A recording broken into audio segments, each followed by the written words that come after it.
Nantinya masukan dan hasil diskusi akan menjadi sebuah konsep ideal pengelolaan sumber daya manusia di kejaksaan dengan konsep jaksa sebagai ASN berkarakteristik khusus. Kemudian yang ketiga, kami juga menyambut baik atas antusias para peserta FGD, baik yang hadir secara luring maupun yang secara daring, seluruh kepala kejaksaan tinggi beserta jajaran serta seluruh kejaksaan negeri beserta jajaran.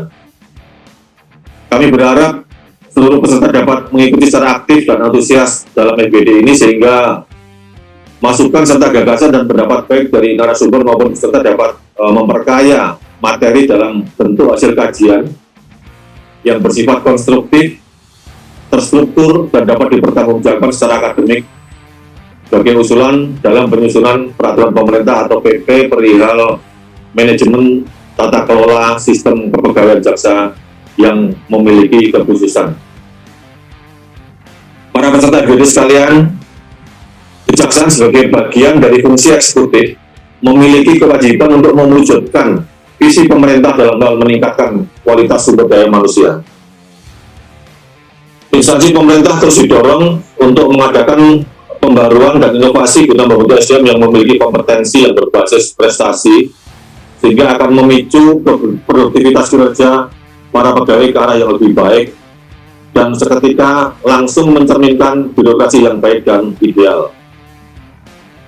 Oleh karenanya diperlukan pembangunan sumber daya manusia yang mampu menghadirkan keadilan dalam masyarakat yang madani sekaligus bermoral tinggi.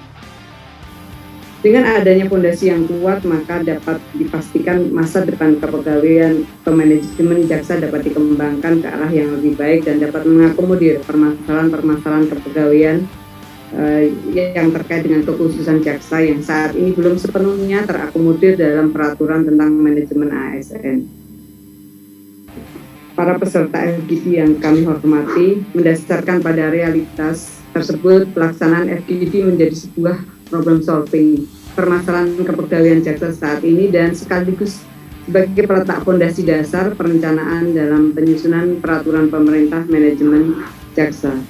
Adapun tujuan dari FGD ini adalah dapat tergalinya materi yang relevan terkait dengan karakteristik kekhususan jaksa agar dapat menjadi landasan baik filosofis maupun yuridis terkait dengan manajemen kepegawaian kejaksaan ataupun manajemen kepegawaian jaksa. Posisi, ya. Nah, dalam konteks ini, secara filosofi ya, dalam negara demokratis, kalau kita mendaki sebagai negara yang demokratis, jaksa itu harus setia melaksanakan prinsip negara. Apa itu prinsip negara hukum? Ada dua, menurut Bettner ya. Pertama, perlindungan terhadap warga negara dari ancaman warga negara lain.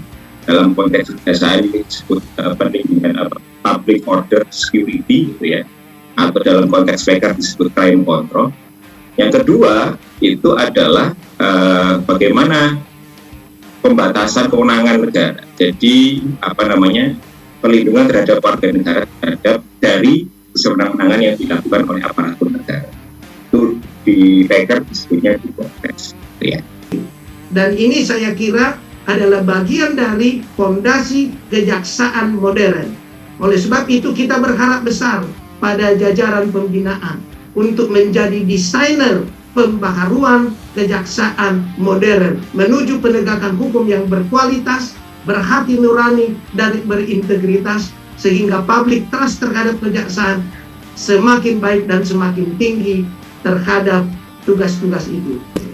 Terima kasih Pak Barita Simajuta atas masukannya. Ini sangat berharga karena dari Komisi Kejaksaan sangat mendukung ya proses perbaikan menyeluruh yang lebih modern di Kejaksaan Agung. Dari itu rasio jaksa dengan penyidik itu menjadi sangat penting bagi saya, menurut saya ya.